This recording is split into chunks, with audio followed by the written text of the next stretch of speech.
예, 반갑습니다. 시민과 함께하는 구리시의 의장 박몽수입니다.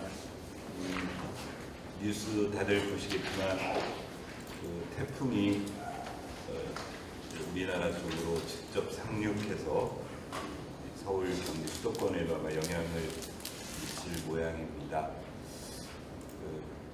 국제적인 대회도 그로 인해서 준비 자체도 좀 어려웠지만 여러 가지 파행을 빚고 있고 아무쪼록 나라 전역에 또 특히 제가 몸담고 있는 구리시에 큰 피해 없이 지나가기만을 바랍니다. 오늘 더운 가운데 저희 구리시의 정례 브리핑에 함께해 주신 여러분들께 감사를 드립니다. 오늘은 이렇게 설명을 드리도록 하겠습니다. 저희 이제 의회에서는 다소 8월 달에 하절 기국에서 특별히 의회 일정을 잡고 있지 않았고 어제 운영위원회를 열었는데 운영위원회에서 9월 달에 임시회를 열어서 처리해야 될 여러 가지 문제에 대해서 우리 운영위원들이 논의를 해 주셨습니다. 그래서 9월 달에는 일단 집행부에서 3회 추경을 지금 계획하고 있어서 추경을 처리해야 될 필요가 있다. 그래서 9월 임시회가 필요하다. 그리고 집행부에서 상정해야 될 안건들이 한 15건 정도가 지금 잡혀 있다라고 지금 협의를 하고 있는 과정이어서 9월에 그러면 임시회를 열자 그랬는데 한 가지 조금 곤란한 점이 발생했습니다. 어떤 문제냐면 9월달에 3회 추경을 하기 위해서는 추경에 반영하기 위해서 선제적으로 먼저 처리해야 추경에 반영할 수 있는 그런 몇 가지 내용들이 있어서 그걸 동일 회기에 그냥 처리를 하게 되면 저희가 의회 회의 진행 규칙을 어기는 부분이기 때문에 어제 운영위원회에서는 현재로서는 잠정적으로 일단 이렇게 결정을 해줬었는데 9월 13일쯤에 하루짜리 의회를 임시회를 제328회 임시회를 열어서 3회 추경에 반영되어져야 될 사안들 집행부에서 3회 추경에 반영하기 위해서 먼저 선결해야 될 그런 안건들을 좀 처리하자. 그래서 하루짜리 임시회를 열자라고 어제 운영위원회에서 전문적으로 결정을 내주셨고요. 9월 19일부터 저는 한 4일 내지 5일간의 회기로 329회 임시회를 열어서 3회 추경과 집행부의 안건 그리고 현재 이제 우리 의회에서도 그동안 의원님들이 쭉 연구하고 여러 가지 절차를 거쳤던 의원 발의 조례 안건이 조례분의 안건이 개정, 제정, 전부 개정 합쳐서 한 20건 정도가 있습니다. 그래서 이 부분을 9월 초에 열리는 임시회, 그다음에 두 번의 임시회에 나가서 처리를 하는 것을 일단 결정을 했습니다. 그래서 사실은 어제 주례 보고도 의원님들 7월 마지막 주하고 8월 첫째 주 휴가 주간 하고 오셔가지고 일단 임시회 이 부분이 결정되고 나면 주례 보고에서 들어도 되겠다 했는데 집행부하고 의논을 하다 보니까 어제 주례 보고를 꼭 해야 될 그런 안건들이 존재를 하고 있었습니다. 뭐냐면 아까 말씀드린 대로 9월 13일과 9월 19일 두 번의 임시회를 열어서 처리될 안건은 다음 주 화요일이 8월 15일로 광복절이어가지고 공휴일입니다. 그래서 그 뒤에 20일, 29일 날 주례 보고를 통해서 쭉 설명을 들으면 되는데 배우해드린 보도 자료처럼 4개의 안건, 그래서 한 2건의 보고 안건, 협약 보고 안건하고 2건의 용역 중간 보고 건들이 있었습니다. 그런데 이거는 어떤 문제가 있었냐면 8월 중에 지금 협약을 체결해야 하는데 현재 우리 구리시에 협약 등에 관한 조례에 보면은 의회에 주례 보고가 됐건 임시회가 됐건 위원회가 됐건 본회의에서 보고를 하도록 되어 있어서 그 2건을 보고받지 않으면 일을 처리해 나가는데 조금 시기적으로 놓치는 문제가 있었고 또 하나는 지금 2건의 용역에 대한 중간 보고가 있었습니다. 이 부분은 집행부와 의회가 그래도 나름대로 개선해 나가는 것 중에 하나가 혹시 기억하실지 모르겠지만 지난번에 제가 그 브리핑해드렸던 그 미술관 그 관련 용역에 대해서도 용역 완결 보고 다 끝난 다음에 의회 보고 한들 의회의 의견을 그 용역에 좀 반영할 수 있는 통로가 막히니까 앞으로 중간에 좀 선제적으로 보고를 했으면 좋겠다 그랬더니 현재 두 건의 용역에 대해서 중간 보고를 하겠다고 집행부에서 가지고 오신 겁니다. 근데 이 건도 지금 8월 중에 완료해서 완결을 해야 될 용역이기 때문에 시기를 좀 늦추면 8월 22일쯤이 되면 의회의 의견을 어떤 반영하는 게 불가능하기 때문에 해야 되겠다. 그래서 이제 어제 그 주례 보고를 했습니다. 주례 보고를 가지게 됐고 어제 회의는 제가 주재를 못했고요. 부의장님께서 양경의 부의장님께서 주재를 했습니다. 저는 사전에 예정되어 있던 북부권 의장협의회 정례회의가 어제 양주시에서 있어서 저는 거기를 다녀왔고 어제 회의는 양경의 부의장님께서 주관을 해주셨어요. 그래서 총 보도자료에 있는 것처럼 일자리 경제과에서 설치 협약 보고 한 건, 용역 중간 보고 한 건, 그다음 평생학습과에서 역시 용역 중간 보고 하나, 업무 협약 보고 한 건, 이렇게 해서 4건에 대한 보고를 받고 의원님들이 여러 가지 의견을 말씀해 주셨습니다. 요약됐던 것들을 좀 정리해서 설명을 드리도록 하겠습니다. 첫 번째, 우리 전통시장 공영주차장 전기차 충전시설 설치 협약 보고 이렇게 되어 있는 거는 어떤 내용이냐면은 아시겠지만 저기 우리 시장에 제1공영주차장 현재 전통시장에 운영되고 있는 공영주차장이 있습니다. 공영주차장이 있는데 재작년 2021년 7월 27일에 환경 친화적 자동차의 개발 및 보급 촉진에 관한 법률이 개정되면서 그러니까 이런 공공기관이 가지고 있는 주차장에 환경 친화적인 자동차 충전시설, 전기 자동차 충전시설을 설치해야 되는 게 의무조항으로 되어 있고요. 그래서 사실은 이 업무를 담당하고 있는 환경과에서 우리 시가 가지고 있는 공영 주차장에 대해서 쭉 다 점검을 해가지고 원래는 진즉에 설치 못할 곳, 불가능한 곳 또는 상황들을 보고 해야 되는데 우리 그 제1공영 주차장, 전통시장 공영 주차장의 그 전기차 충전 시설을 여러 가지 이유로 지금 내년 2월 17일까지는 꼭 하도록 그렇게 지금 되어 있는 상황이었는데 마침 그 한국환경공단하고 한국자동차환경을 주관하는 2020년 지역별 무공해차 전환 브랜드 사업 공모에 선정된 충전 사업자, 이거 몇 번 설명드렸는데 지금 정부가 이렇게 전기차 충전시설 갖추라고 하니까 이 사업 모델을 가지고 있는 회사가 설치를 하고 거기서 요금을 받고 또 이걸 의무적으로 설치해야 되는 시 입장에서는 부지를 제공하고 이런 방식으로 지금 전기차 충전시설들이 운영되고 있습니다. 그래서 현재 공영주차장에다가 사업 내용을 보면 200kW급 급속 충전기 2대를 설치하겠다. 이 내용을 위해서 고 충전시설을 설치하려고 하는 주식회사 펌프킨이라는 회사하고 브리시하고 협약을 맺어야 되는데 그 협약을 맺기 위해서 의회에 보고하는 사항입니다. 내용 보면 일단 협약 기간은 협약 체결일로부터 5년이고 우리 전통시장 공영주차장 옥상에 아까 말씀드린 200kW 급속 충전기 2대를 설치해서 운영을 하겠다. 그래서 8월 14일 날 착공을 지금 예정하고 있어서 빨리 보고하고 협약을 좀 체결해야 되는 일입니다. 그러면 한 2달쯤 걸려서 10월 23일이면 충전시설 사용이 가능하고 비용 부담은 그쪽 설비하는 업체 쪽에서 되는 걸로 하겠다. 이렇게 지금 했습니다. 설명 들으신 그 의원님들께서 설명 듣고 나서 개략적으로 이런 내용들에 대한 질의를 좀 했다고 하네요.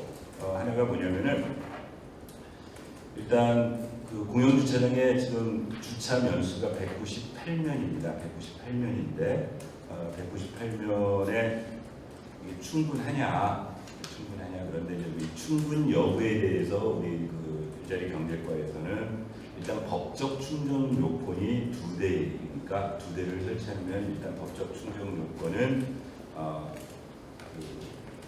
완료되는 것으로 보고, 또 하나 현재 지금 그 전통시장 공영주차장이 무척 혼잡하고 비좁습니다. 면수가 절대 부족하니까 거기다가 추가적으로 그 면수를 줄여가면서 전기 충전 시설을 더 설치하는 것은 어려우니까 우리 그 제2공영주차장을 지금 짓고 있지 않습니까? 거기에 이제 조금 더 법적 요건보다 좀 더 많은 충전 시설을 설치해서 부족분은 그쪽으로 이렇게 유도하는 것이 더 바람직하다는 것, 이렇게 설명이 되어졌고요.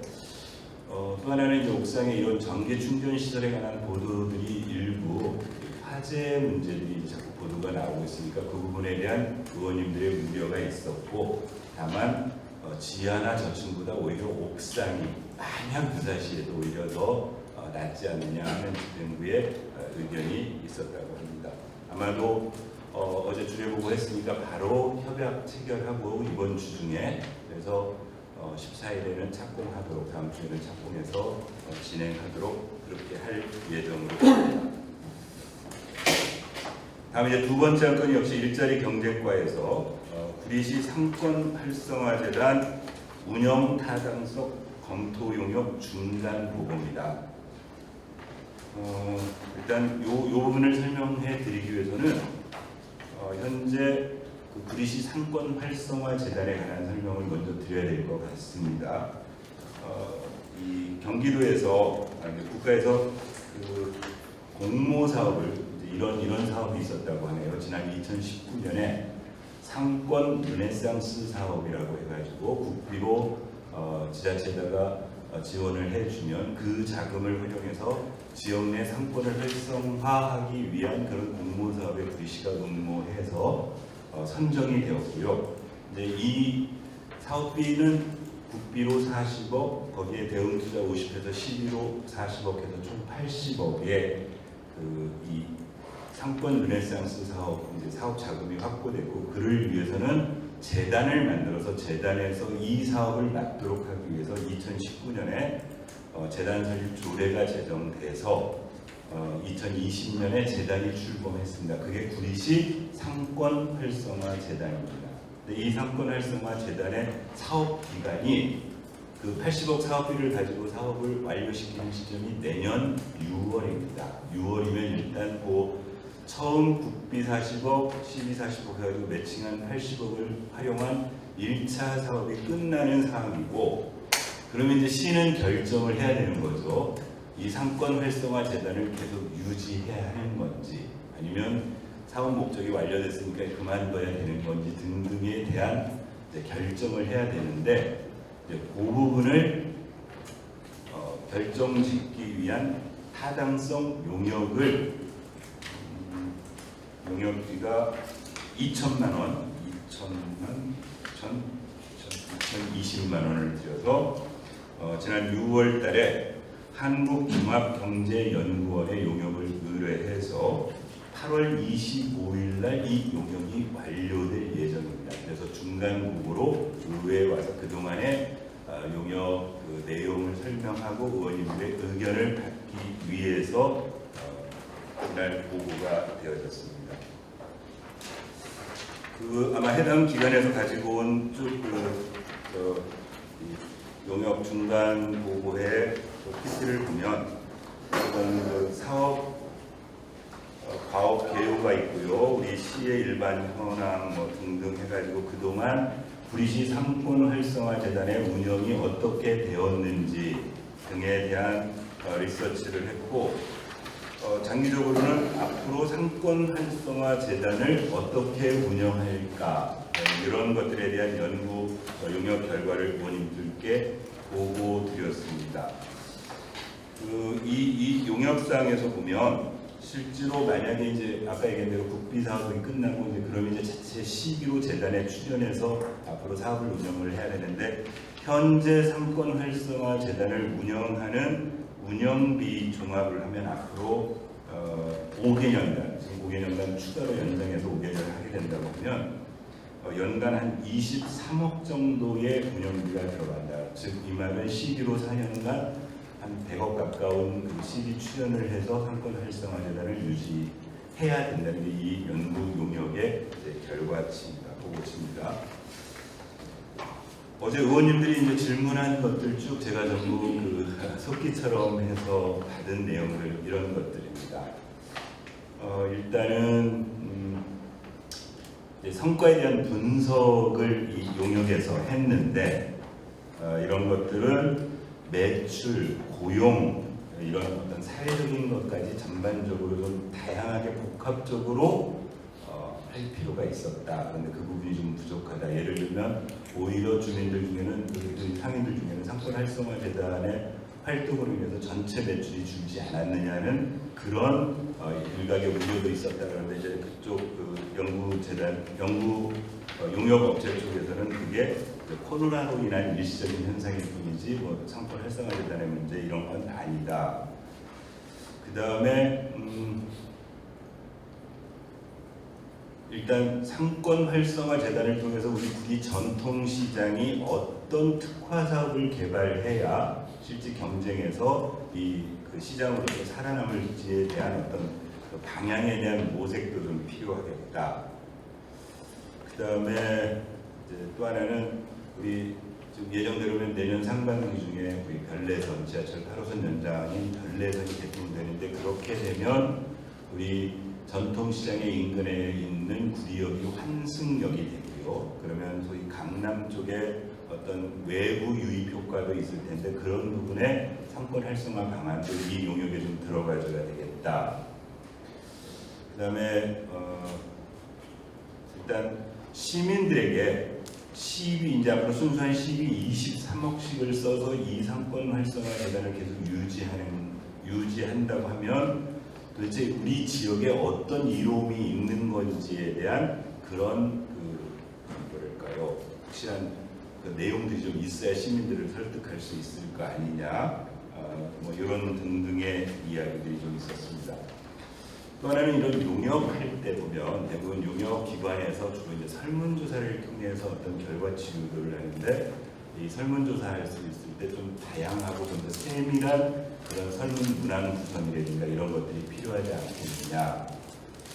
그 다음에 현재 이제 여기 그 용역서 안에 보면은 인접해 있는 다른 시군, 성남이라든가 의정부라든가 또 지방에 있는 상권 활성화 재단 또는 상권 활성화 재단과 유사한 기구의 운영 실패를 용역에서 검토했는데 상대적으로 다른 시군에 한 20명 정도 활성화 재단의 규모가 그런데 우리는 10명으로 운영을 하고 있는데 이러면 실질적으로 원활한 운영을 위해서 조금 어려운 건 아니냐 뭐 이런 것들에 대한 우려도 좀 전달해 주셨고요.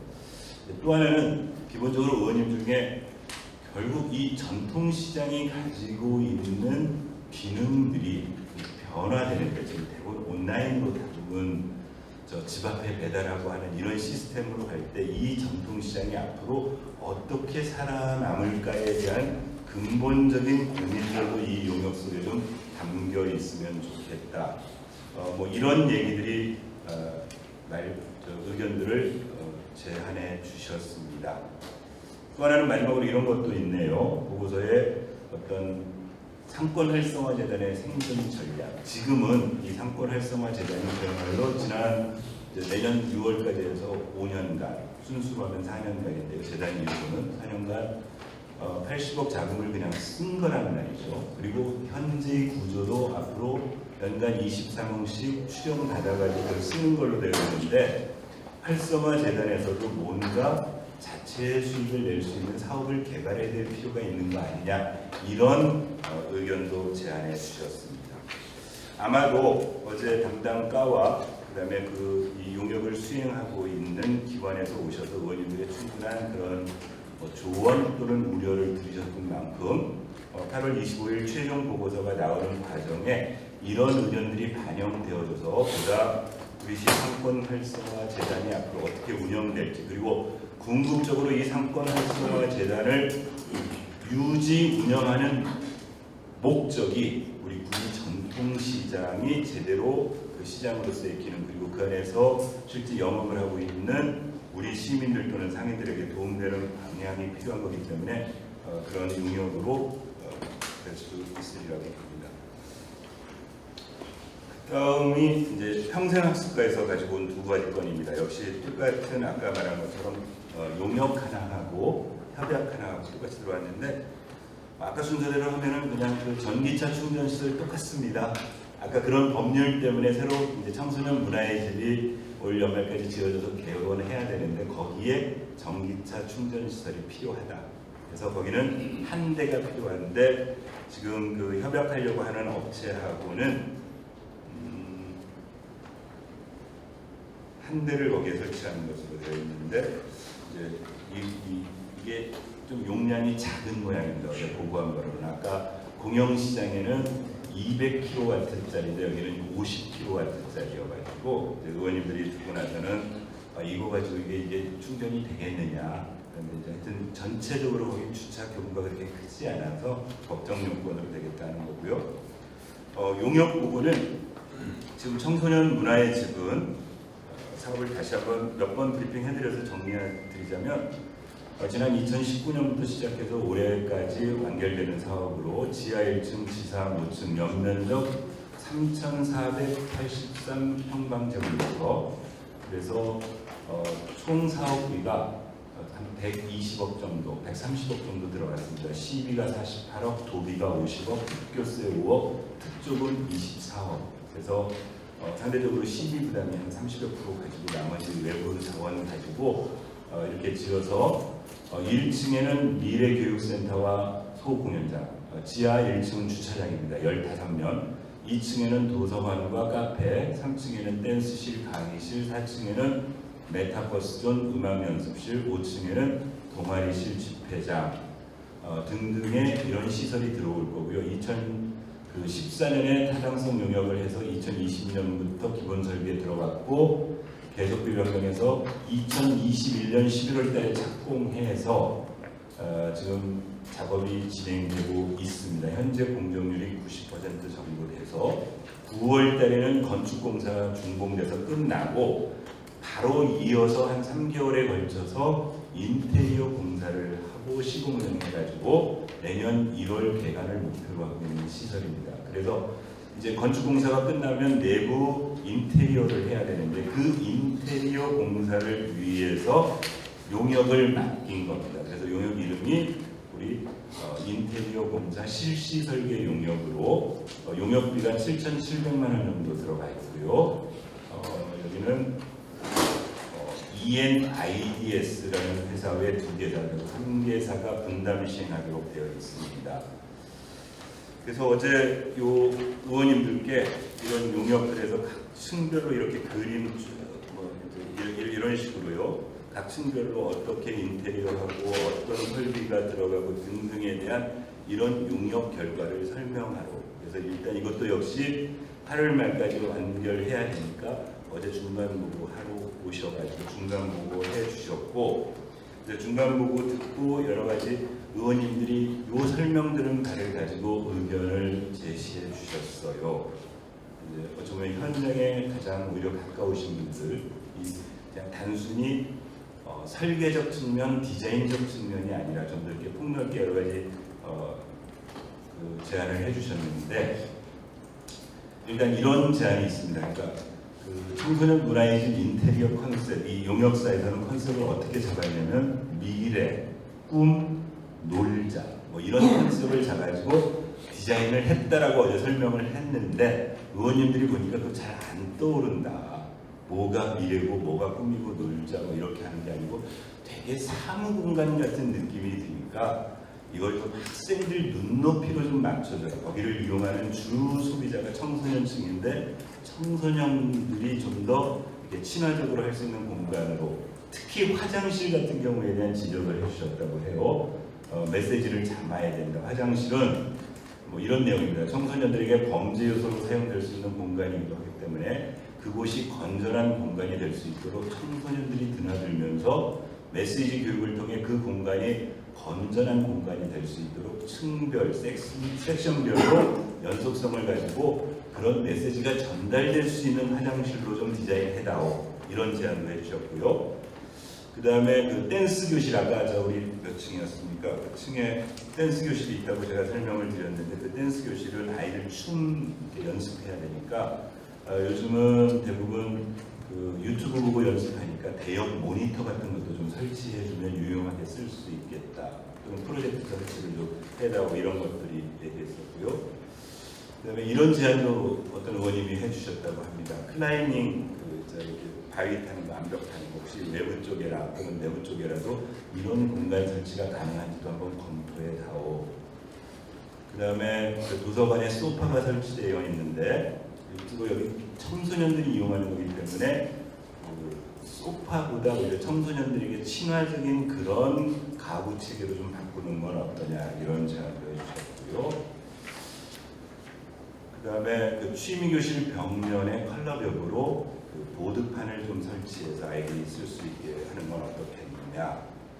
그다음에 이제 5층에 보면은 집회장이 있는데 이런 그 발표 공간 같은 그런 게 있는데, 그게 무대하고 파우더룸, 아시겠지만 공연할 때 되면 이제 뭐 분장하고 해가지고 하는데 아마 그 구조가 동선상으로 꽤 떨어져 있는 모양입니다. 그래서 그 무대하고 그 파우더룸이 너무 멀리 떨어지고 동선에 좀 문제가 있어서 실제로 그곳에서 공연 같은 거 이루어질 때 문제가 있지 않겠느냐, 그 부분도 한번 점검해가고.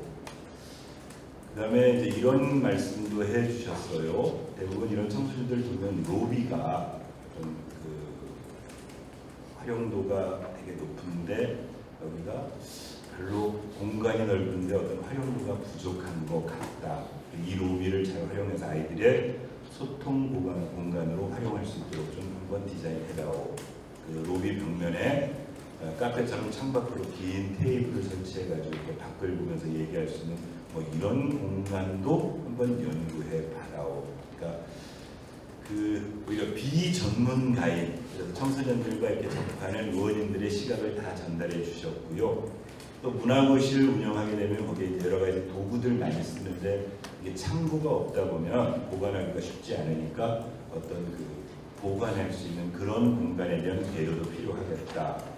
그다음에 책상에다가는 전기 콘센트 다 쓰시겠지만 요즘 청소년들 충전해야 되고 뭐 노트북이든 탭이든 갖고 다녀야 되니까 이런 전기 콘센트도 좀 더 설치가 많이 돼야 되지 않느냐 등등의 그런 다양한 의견을 제시해 주셨습니다. 아마도 어제 해당 업체에서 그 용역기관에서 오셨으니까 의원님들이 제안된 그런 건들이 어떻게 반영돼서 최종 용역 결과가 나오는지 의회에서는 잘 지켜보도록 하겠습니다. 다만 여하튼 아까 처음에 말씀드렸던 것처럼 이렇게 조금씩 발전한다고 생각을 합니다. 그냥 다 용역 끝나고 의회에 보고하는 게 무슨 의미가 있겠습니까? 오히려 이런 중간 과정에 그 의원님들의 의견들이 좀 하나라도 반영되어서 실제로 이용하는 대상자들에게 좀 더 유익하게 활용될 수 있는 그런 과정으로 사용되었으면 좋겠습니다.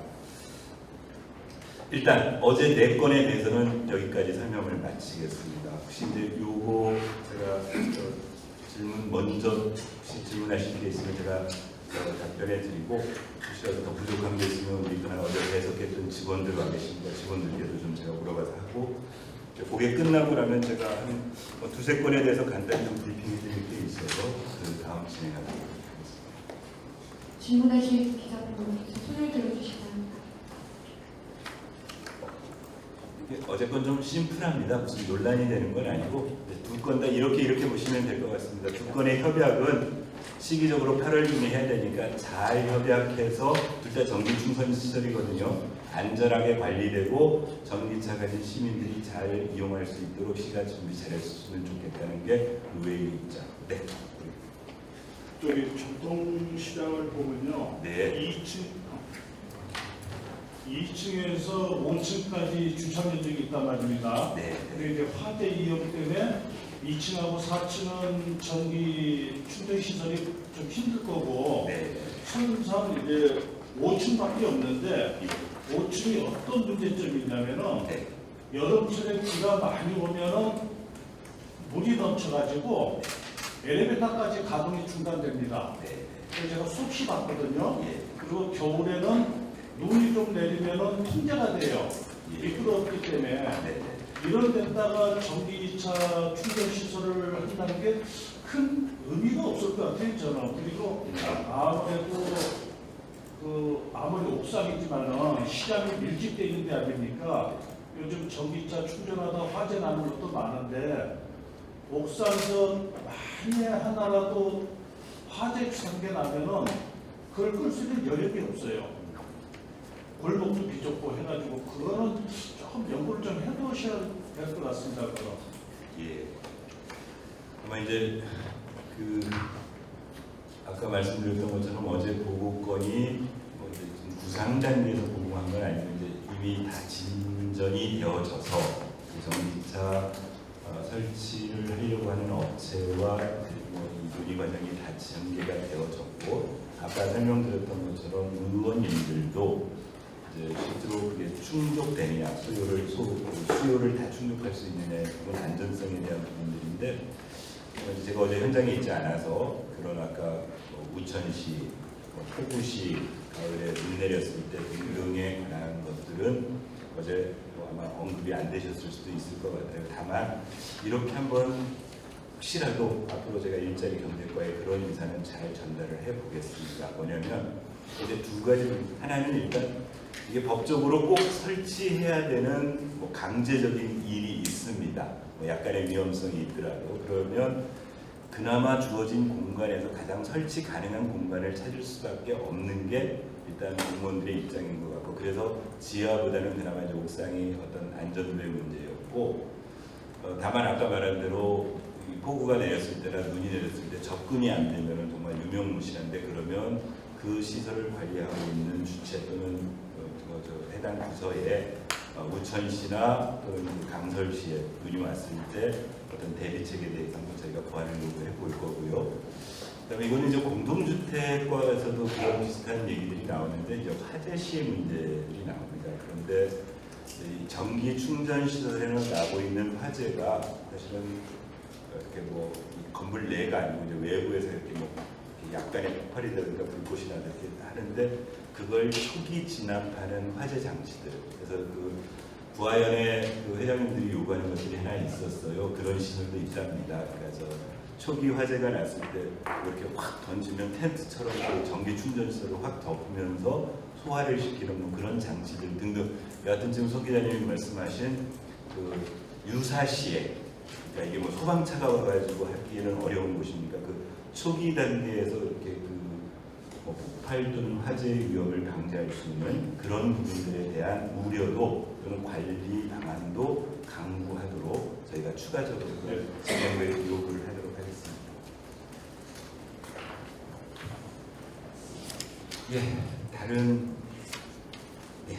그래서 아까 말씀드린 것처럼 이건 그래서 이제 심플하게 두 건은 법적으로 하게 되어 있는 전기 충전 시설을 시설 업체와 협약해서 지금 8월 중에 설치하겠다.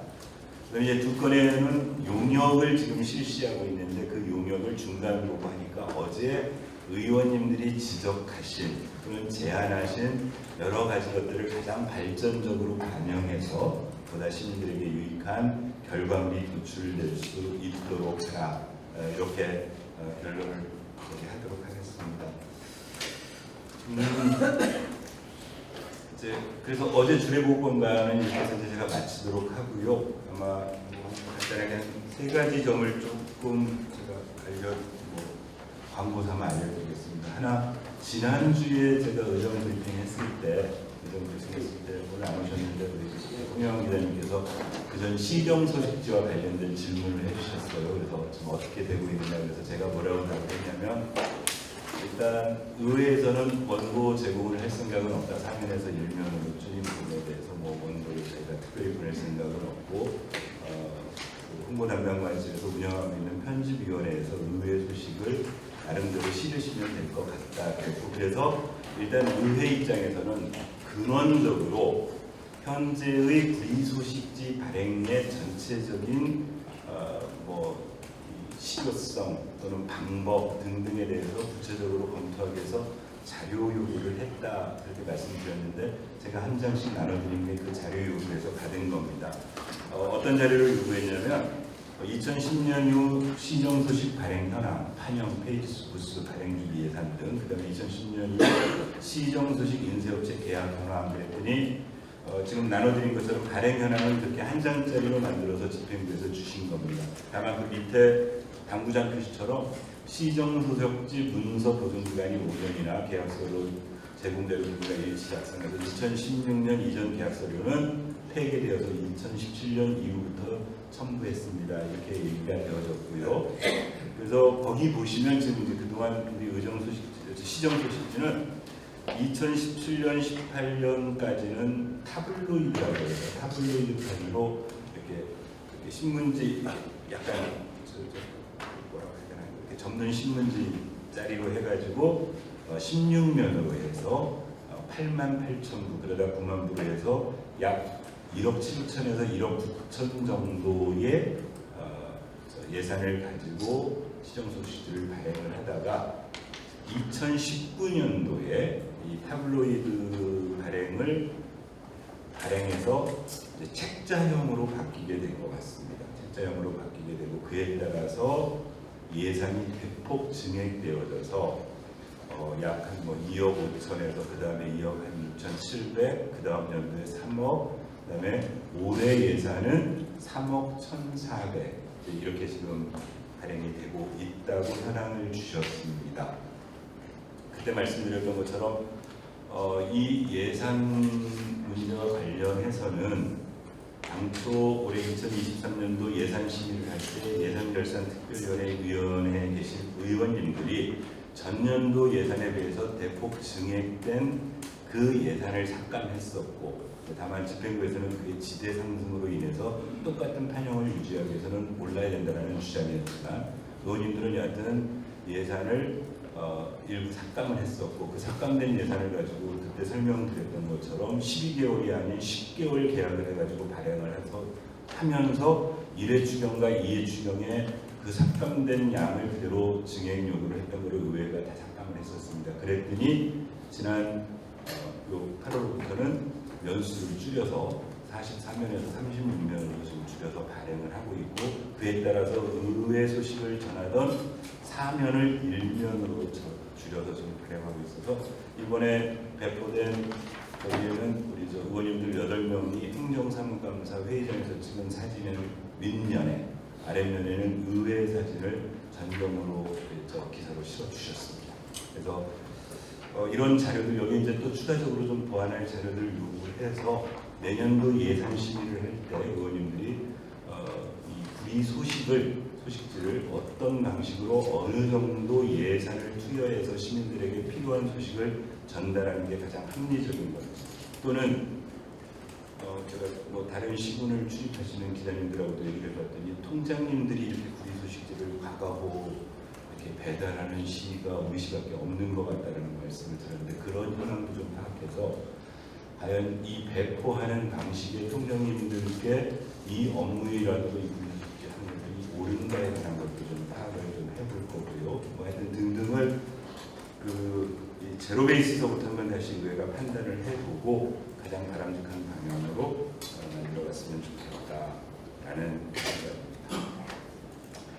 두 번째가 여기 이 역시도 지난번 요 의정 브리핑장에서 나왔던 얘기가 꽤 된 얘기입니다. 작년에 우리 지금 재개발을 진행하고 있는 수택 2구역하고 인창 C구역에 대해서 우리 시 감사 파트 쪽에서 실태 점검을 다 해가지고 양쪽 조합에 대해서 경찰서에 수사 의뢰하고 일부는 시정 조치했다. 그게 이제 기사로 발행이 됐었고 지금 의정 브리핑 시간에 기자님들께서 혹시 의회가 파악하고 있는 게 있습니까? 그래서 한번 자료 요구를 하겠습니다. 그랬거든요. 그 다음에 의정 브리핑 시간에 자료 요구를 했더니 좀 수사 의뢰한 사건이기 때문에 의회에 자료를 줄 수 없다라는 답변이 왔어요. 그런데 한참 그 답변을 받고 나서 한참 있다가 지금 우리 수택 C구역은 지금 어떻게 진행이 되고 있는 거냐면 그때 그렇게 해서 감사가 되어지고 수사 의뢰가 되고 한 와중에 이제 이 조합이 지금 약간 좀 혼돈 지경에 있습니다. 그러니까 기존 조합 임원들에 대한 불신임만한 조합 총회가 이루어져서 지금 그 불신임을 했고 그 부분이 지금 그러니까 원 조합하고 불신임을 주도한 조합하고 지금 가처분 소송 중이었는데 그 임시총회를 하셨던 그 대표자들이 면담 신청을 해서 의장실을 왔어요. 그래서 이제 수택 2구역의 이 재개발과 관련된 여러 가지 문제들을 이렇게 문서로 또 여러 가지로 주셨는데 그때 저한테 어떤 문서를 줬냐면 이런 문서를 줬어요. 이게 정비사업 조합 운영 실태 점검 지정 및 조치사항. 그래서 수택 2구역 조합에 우리 시에서 주신 자료를 저한테 거꾸로 주신 거예요. 이걸 달라고 시에다가 의회에서 공문으로 요구를 했는데 수사 의뢰 중이어서 못 주겠다는 자료를 거꾸로 조합 정상화 추진위원회에 계신 분들이 자료를 주시면서 저한테 가져다 주시고 집행부에 물어봤어요. 그래서 이게 어떻게 된 일이냐. 시의회에서 요구를 했는데 이건 수사 의뢰 중이어서 못 주고 조합에는 줬더니 그러면 이제 여기 준 근거를 가지고 설명을 하러 오셨어요. 뭐냐면 경기도 정비사업 지리외신 실태 점검 매뉴얼이라는 게 뭐냐면 이렇게 하고 나면 그 조합 쪽에다가 여기 점검 결과 사후 관리를 위해서 이렇게 제공하도록 되어 있다. 되게 그래서 제가 담당 부서하고 조금 아니 상식적으로 한번 생각을 해보십시다.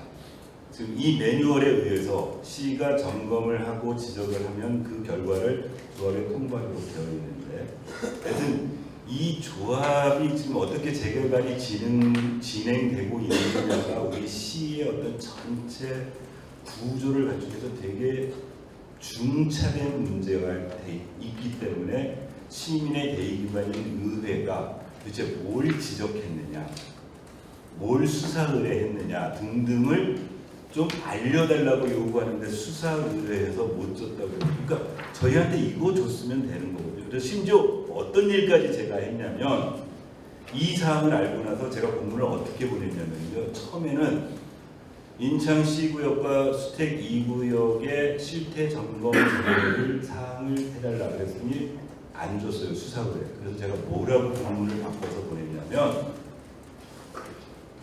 수택 2구역과 인창시구역 조합에 통보한 실태 점검. 이건 문서로 이게 부침입니다. 부침. 그러니까 조합 측에다가 이렇게 실태 점검해가지고 홍보 드립니다 하니까 그 공문을 달라고 했어요. 근데 그것도 수사 중인 사안이라서 못 준다는 겁니다. 그런데 이 서류는 지금 왜는 받았어요. 이제 그때도 이거 설명하면서 제가 늘 말씀드렸다시피 실은 그 집행부와 의회가 서로 이렇게 견제하고 감독하고 서로 의견을 모아가는 과정을 계속 가지기 위해서는 적어도 좀 공유할 것들을 공유하고 그럴 필요가 있을 듯 싶은데 지나치게 되게 보수적으로. 그때 이제 더욱더 저기 했던 건 이런 부분, 예를 들면 의회에서 이런 자료 제출 요구를 하면은요, 제가 내부 공문도 받아봤는데 담당 과장이나 이런 분들이 판단을 못합니다. 담당 팀장님이 심지어 의회의 자료 제출 예고 공문을 가지고 시장실로 보내서 시장님의 방침을 받아도 해요. 참 그것도 조금 답답한 일인데 그러니까 적어도 뭐 전결 규정이 있고 등등의 그런 판단을 좀 전향적으로 좀 해서 서로가 했으면 좋겠다 싶습니다. 그래서 지난 아직 인창 시구역권 제가 조합에서 못 받았고요. 인창 시구역도 지금 조합이 좀 삐끗거리고 있긴 하지만 일단 수택 2구역권은 받았습니다. 혹시라도 기자님들 중에 이 자료가 필요하시면 그러니까 작년에 우리 구리시청에서 수택 2구역 재개발 조합에 대해서 실태 점검을 해서 통보된 결과가 필요하신 분은 저한테 연락 주시면 주시면 제가 파일 PDF 파일로 받아놨으니까 저 이거 스캔 받아놨습니다. 스캔 받아놨을 테니까 한번 제가 보내드릴 수 있습니다. 이건 제가 그 민원인들한테 받은 서류여서 괜찮을 것 같습니다. 이제 마지막으로 하나는요. 한 10여 개 매체에서 글을 썼습니다. 기사를 써주셨는데 대표적으로 뭐냐면은 체육관 근린공원과 관련됩니다. 우리 VC 체육관에 가면은 체육관 아래쪽, 그러니까 체육관이 있고 그 아래쪽에 배드민턴 전용구장이 있고 그 옆에 거기가 당초 도시계획 시절에 그 교문 체육관 공원으로 지정된 근린공원으로 지정된 도시계획으로 지정된 공간이어가지고 이제 저희 시 입장에서는 인창중앙공원 개발했고요. 그다음에 건배공원 다 완료했고 이제 그 다음 순서가 체육관공원을 완료하면 얼추 도시계획으로 묶어놨던 근린공원들이 9시까지 다 완료되는 시점이었는데 거기가 이제 좀 문제가 생겼습니다. 문제가 생겼는데 그래서 우리 의회에서 김성태 의원님께서 자료 요구를 해서 체육관 근린공원 조성 사업 소송 현황에 대해서 자료 요구를 했습니다. 그랬더니 자료를 받았어요, 의회에서. 근데 약간 문제가 되게 좀 애매해져 버린 상황이 좀 웃기게 문제가 발전된 게 뭐냐면 이 체육관 근린공원 저 사업이 이제 실질적으로 보상되고 사업 공원 조성 사업은 전임시장 시절에 이제 진행이 되고 게다가 중간에 소송이 걸려서 중지된 상태가 됐는데 전임시장께서 SNS를 통해서 본인 재임 시절에 이 공원을 잘 진행하고 있었는데 시장이 바뀌어서 이게 지금 안 되고 있다. 뭐 이런 이제 SNS에 글을 올리셨고 그 글에 대해서 군시청에서는 이제 반박하는 보도 자료를 내서 그걸 기사화된 내용입니다. 그래서 의회에서 받은 자료를 보면 뭐 이렇습니다. 핵심은 그 71년대 도시계획시설로 지정됐고 거기에 한 6명 정도의 토지 소유자들이 존재했고 그 다음에 2019년 11월에 전임시장 시절이죠. 2014억 인가 고시하고 진행을 했다는 겁니다. 그런데 진행을 했는데 문제는 소송이 걸린 거예요. 소송이 무슨 소송이 하나가 있었냐면 일단 그 땅 주인들이 토지 보상을 하기 위해서 여기를 도시계획 시설 사업으로 실시 계획을 세워가지고 그걸 근거로 해서 땅 팔겠다고 하니까 해서 공탁도 걸고 했는데 이분들이 이 실시 그 도시계획 그거를 취소해달라는 실시 계획을 인가를 취소해달라는 소송을 2020년에 그러니까 그분들은 땅 팔 생각 없다. 땅 팔 생각 없고 여기다가 지금 체육관공원 건립하는 것에 대해서 우리 땅 주인들 반대하니까 이 계획 취소해달라는 소송을 2020년 2월 달에 소송을 제기하고 그러니까 진행되는 사업이 정지되어 있는 거고 그래서 2021년 11월 달에 1심에서 일단 구리시가 승소를 했습니다. 구리시가 제대로 한 거다. 그러니까 여기서는 원고가 항소를 제기해서 2021년 12월 달에 이제 원고가 항소를 제기해서 소송이 진행됐고 그 중간이 2020년 6월 1일 날 선거가 돼서 이 사업을 진행하던 전임시장이 낙선하고 새로운 시장이 당선돼서 들어온 상황에서 2020년 8월에 2심 선고 결과가 나왔는데 원고 승소 판결을 한 겁니다. 구리시가 패소한 겁니다. 그래서 9월 달에 상소를 제기했는데 실제로 2022년 12월 달에 심리 불속행 기각돼서 결국은 올해 2월 달에 확정 구리시가 지는 걸로 확정이 되어버린 거죠.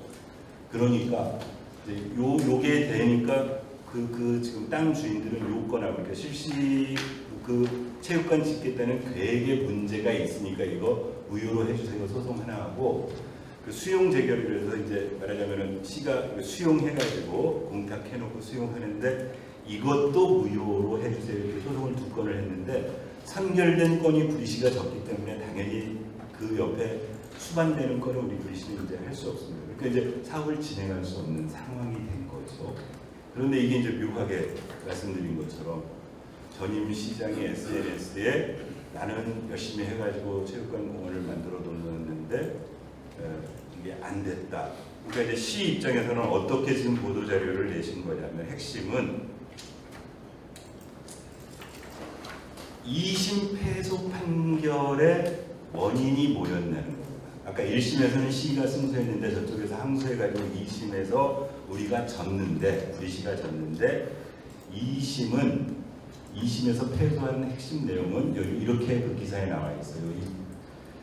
구리시가 패소한 원인은 2019년 구리시 당시 안승남 시장 구리시가 실시 대인가를 승인하는 과정에서 토지보상법 제21조 제2항 및 공익사업을 위한 토지 등의 보상에 관한 법률 시행령 제11조 제2항에 따른 토지 소유자 및 관계인에 대한 의견 청취 절차를 빠뜨리는 치명적 하자. 이게 아마 2심 판결문에 나오는 내용인 듯 싶습니다.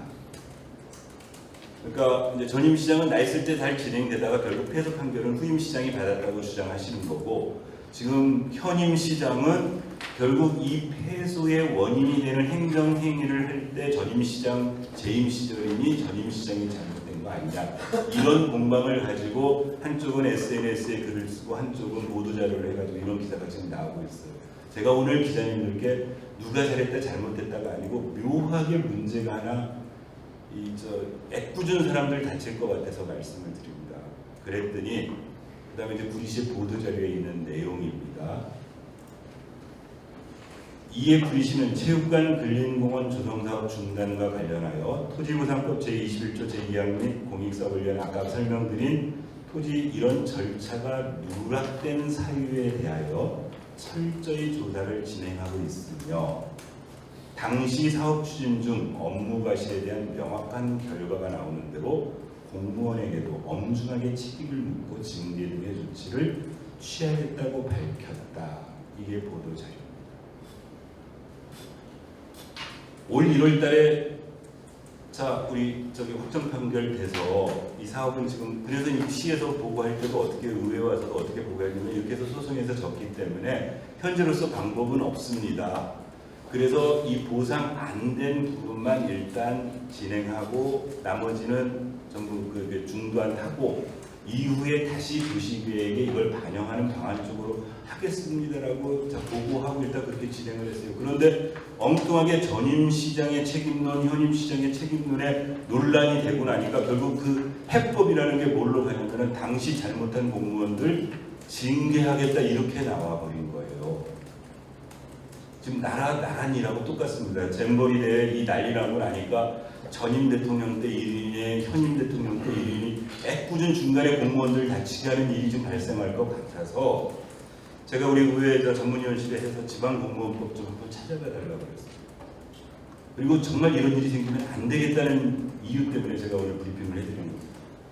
지방공무원법 제73조의 2 징계 및 징계부과금 부과 사유에 시효가 있습니다. 공무원들 징계하는데 시효가 필요한데 여기는 그러니까 지방공무원법 73조의 2를 한번 나중에 한번 찾아보십시오. 징계 의결 등의 요구는 징계 등 사유가 발생한 날부터 다음 각 호의 부분에 따른 기간이 지나면 하지 못합니다. 일단 징계의 사유가 다음 항목에 해당할 경우에는 10년. 뭐냐면 거기 보면은 성매매 알선 등 법률에 의한 금지 행위, 성폭력 범죄, 아동 청소년 선고 관한 법률, 양승평등법 이런 걸 위반한 공무원에 대해서는 시효가 10년입니다. 징계 시효가. 그 밑에 보면 징계 등의 사유가 제69조 제2항의 각 호의 언어에 해당하는 경우에는 시효가 5년입니다. 그 각 호가 어디에 나와 있냐면은 저 69의 2에 나오는데요. 여기 뭐라고 나오냐면은 1. 금전, 물품, 부동산, 향응 또는 그 밖의 대통령령으로 정하는 재산상 이익을 취득하거나 제공한 경우 이때는 5년입니다. 그 밑에 2.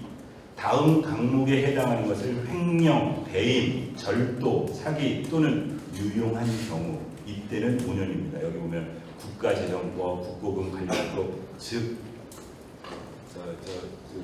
예산 같은 거 처리하는 공무원들이 몰래 가져가면 그걸 5년 하겠다는 거거든요. 그리고 나머지는 3년입니다. 그 밑에 보면 그 밖의 징계 등의 사유에 해당하는 경우는 시효가 3년으로 지방공무원법에 명시되어 있습니다. 그런데 아까 말씀드렸던 것처럼 이 절차, 지금 2심 소송에서 우리 구리시가 패소한 결정적인 원인인 관계인의 의견 청취 절차는 이 실시계획인가니까 2019년입니다. 그럼 벌써 4년이 지났어요. 그런데 양 시장 간의 책임론 공방의 해법으로 당시의 공무원들을 엄중 조사해서 문책하겠다고 대책으로 발표해요. 더 웃기는 건 당시에 그 일을 처리했던 공무원들 중에 현직에 남아있는 공무원은요, 아마 두 개과가 연관되어 있을 것 같습니다. 아마 이쪽 도시계획시설 실시 인가와 관련되는 거니까 도시계획과가 있을 텐데 당시에 국장, 과장, 팀장 다 퇴직하셨습니다. 그리고 지금 당시에 실무주무관 하나만 현직에 남아있어요. 퇴직한 사람 징계 못할 거 아닙니까? 그럼 그때 가장 실무일 담당했던 주무관 징계하겠다는 얘기밖에 안 될 거고, 아마 이 업무와 유관한 부서가 공원녹지과일 거 아닙니까? 공원녹지과 당시에 책임자 국장, 소장이죠. 환경관리사업소니까. 거기 소장은 공석이었고 저기 과장 퇴직했습니다. 여기는 팀장하고 주무관이 현직에 남아있습니다. 주무부서는 아니고 협력부서. 그럼 결국 이렇게 지금 아까 이런 기사를 내가지고 현직 시장과 전직 시장 간의 이 체육관 공원 사업의 무산에 대한 책임 논쟁을 가지고 공무원 징계하겠다고 하면은 그때 당시에 실무했던 주무관 징계하겠다는 얘기밖에 안 나는데, 이런 식의 해법으로 문제를 이끌어가지 않았으면 좋겠다. 도대체 이게 뭐 서로 얼마나 이게 문제가 될게, 이런 소모적인 논쟁들을 좀 서로 안 했으면 좋겠다. 그래서 혹시라도 여기 계신 기자님들도 한번 이 부분은 관심 기울여서 행여 만약에 시가 내놓은 소위 이번 사태의 해법이 담당 공무원을 징계하는 것은 정말 제가 볼 때는 현재로서 근거도 없는 위법한 일입니다. 위법한 일이고, 하여튼 이미 이제 물은 엎질러졌고, 2019년에 어떤 연유로 그런 절차 이행이 제대로 안 됐는지는 당연히 따져봐야 되겠죠. 왜냐하면 앞으로 이런 실수를 다시 하면 안 될 테니까. 그런데 그걸 뭐 희생양을 만들어서 또는 그렇게 할 수 있는 일은 아니겠다. 그래서 이런 보도의 이면에 따져보면 이런 일들도 발생할 수 있다는 걸 오늘 좀 설명드리고 싶어서 가지고 왔습니다. 이상 제가 어제 주례복권 4건하고 오늘 추가적으로 자료 제공해드리고, 또는 자료 필요하신 분들 또는 기관의 일에 대한 설명 3가지 건에 대해서 브리핑을 이렇게 마치도록 하겠습니다. 이어서 질의응답시간을 들어보도록 하겠습니다. 질문하신 기자님께서 손을 들어주시면